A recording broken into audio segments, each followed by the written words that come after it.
প্রধান উপদেষ্টার প্রেস সচিব জনাব শফিকুল আলম আওয়ামী লীগের সামনের ইলেকশনে অংশ নেওয়ার সব সম্ভাবনা উড়িয়ে দিয়েছে।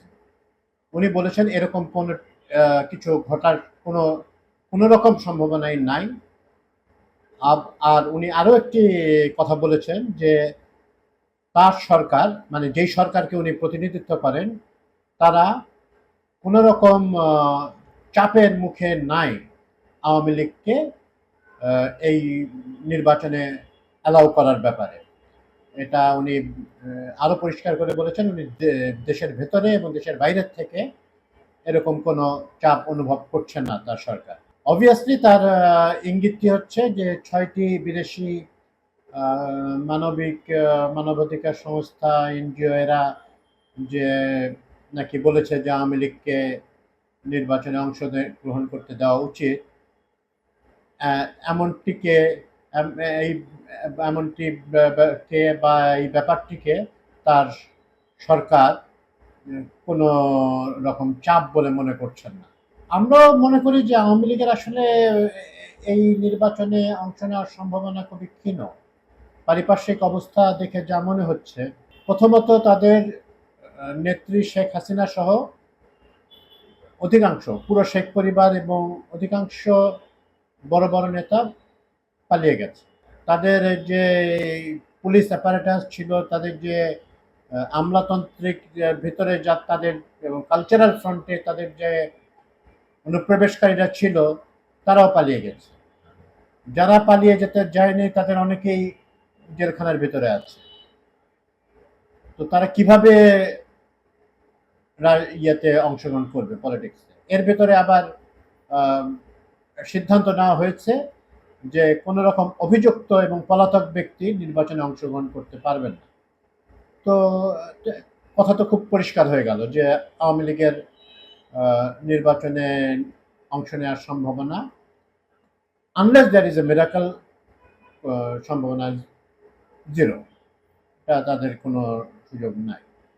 এই আওয়ামী লীগ এখন এই জয় কিছুদিন আগে, মানে বিতাড়িত হাসিনা পুত্র জয় কিছুদিন আগেই বলল যে তার এপির সাথে সাক্ষাৎ করে বলল যে আওয়ামী লীগকে অংশ না নিতে দিলে নির্বাচন অন্তর্ভুক্তিমূলক হবে না।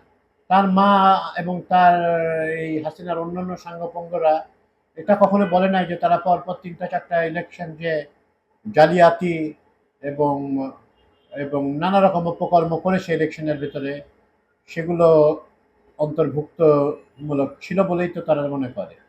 তারা এখনো বলে চলেছে যে নির্বাচনে তো আসে নাই, তো আমরা কি করব?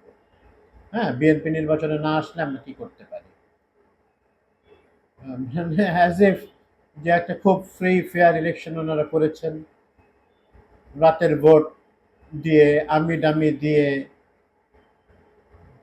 154 আসনে বিনা প্রতিদ্বন্দ্বিতায় নির্বাচিত হয়ে এবং 2008-এ যে তারা জিতেছিল, সেই ইলেকশনটা নিয়ে প্রশ্ন তো আরো বাড়ছে। এটা তো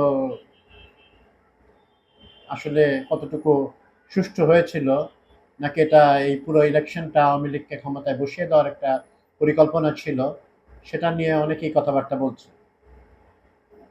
আওয়ামী লীগের এটা মনে করার কোনো কারণ নাই যে এখন জুলাই অভ্যুত্থানের পক্ষের বিভিন্ন শক্তির ভিতরে বিভিন্ন রকমের মত পার্থক্য থাকলেও আওয়ামী লীগকে পুনর্বাসন করতে দেওয়া হবে না, এ ব্যাপারে অনেকে, মানে সবাই একমত।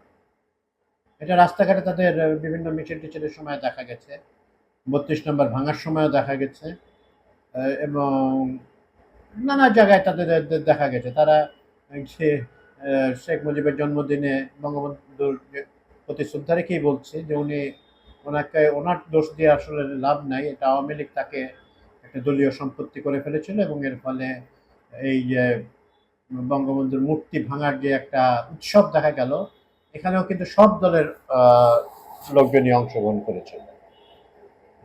তেমনটি ওই 32 নম্বরের বাড়িটা ভাঙার ক্ষেত্রেও সব দলের নেতা কর্মী সবাই অংশগ্রহণ করেছে। দেশের বাইরের থেকেও বিভিন্ন ইনফ্লুয়েন্সাররা তাদের অংশ নিয়েছে। তো পুরো একটা গণ অভ্যুত্থানে যে এমনভাবে পতন হয়েছে যে তাদের হাসিনা, রেহানা, এই তারেক সিদ্দিক সব একটা প্লেনে করে পালিয়ে চলে গেল। তারা তারা কোনো সুষ্ঠু নির্বাচন দেয় নাই, তারা গুম খুন নানাবিধ অপরাধে জড়িত। তো অপরাধের বিচার শেষ হওয়ার আগে তো তারা কোনোভাবেই ইলেকশনে অংশ নেওয়ার কথা কিভাবে চিন্তা করে?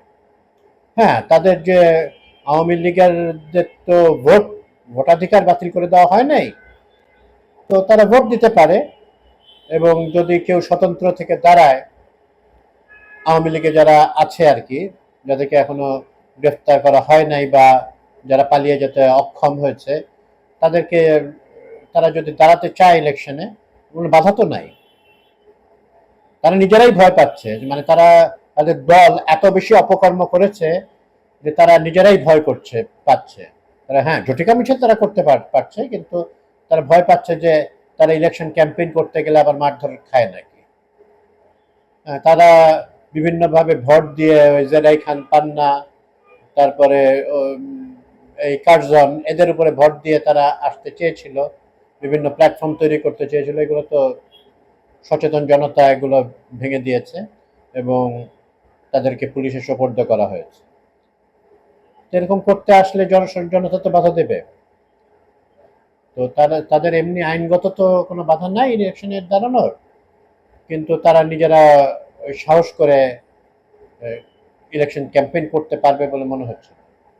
তবে আরো সময় আছে, ইলেকশন তো আরো 3 মাসের বেশি সময় আছে। তো এর ভিতরে আওয়ামী লীগ কি করে সেটা তার ব্যাপার। অন্যদিকে জাতীয় পার্টি আপাত দৃষ্টিতে মনে হচ্ছে তাদেরকে ব্যান করা হবে না, তো বা এখন পর্যন্ত হয় নাই।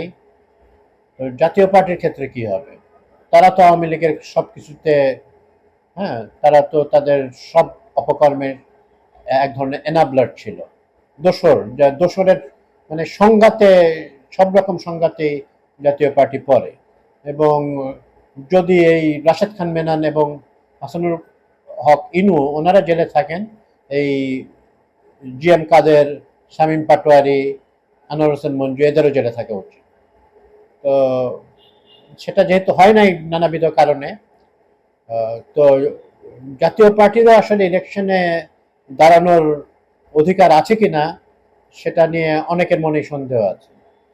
আমরা মনে করি না যে একটা ফ্যাসিস্ট এনাবলারদের এই ইলেকশনে দাঁড়ানোর অধিকার আছে। বাংলাদেশে আরো অনেকগুলো দল আছে এবং আসলে বেশি দল লাগে না ইলেকশনের জন্য।